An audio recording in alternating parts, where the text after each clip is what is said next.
सासू अम्मा जितनी लोग आई हैं एक बार हाथ उठा ले। स्पेशल सासू जी लोगों के लिए ऊपर से थोड़ा सा उठाइए, दिखाई दे सासू अम्मा की संख्या कितनी है। देखिए इतनी सासुएं आई हैं, बहुत अच्छा, धन्यवाद आप लोगों को।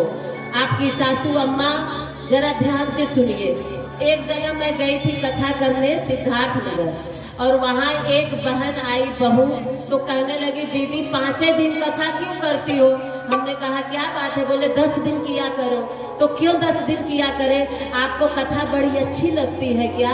तो बोले, हमने कहा रोज आती है, बोले हम नहीं आते हैं, अब कथा हमको नहीं अच्छी लगती। हमने कहा तब काहे को 10 दिन करवा रही है। बोले हम नहीं आते, हमारी सासू अम्मा आती है। तो हमने कहा जब तुम्हारी सास आती है तो तुमको कौन सा आनंद मिलता है कि तुम 10 दिन कथा करने के लिए बोल रही हो। अरे बोली दीदी जी, जब मेरी सासू कथा सुनने आती है ना तो 3 घंटा कथा में बैठती है, तो मैं अपने घर पे 3 घंटा चैन की सांस लेती हूँ। सासू अम्मा दोनों हाथ उठाने वाली ऐसी नहीं न हो, बहू को सांस लेना भी दूभर कर दे। हाँ 70 साल की हो गई, बगल में अभी लोहे की चाबी लटकती रहती है, आपकी झलकती रहती है।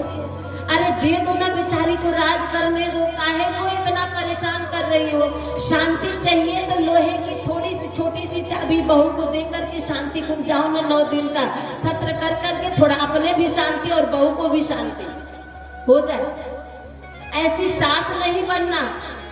हाथ जोड़ करके निवेदन, सासू अम्मा जिस दिन अपनी बहू को आप बहू नाम हटा करके बेटी मान लोगे ना, उस दिन आपकी बहू बेटी बनने में जरा भी देर नहीं करेगी। इसलिए हर सासू से निवेदन कि आज से आप अपनी बहू को बहू नहीं, आज से अपनी बहू को बेटी मानना शुरू कर दीजिए। बेटी से अगर कोई गलती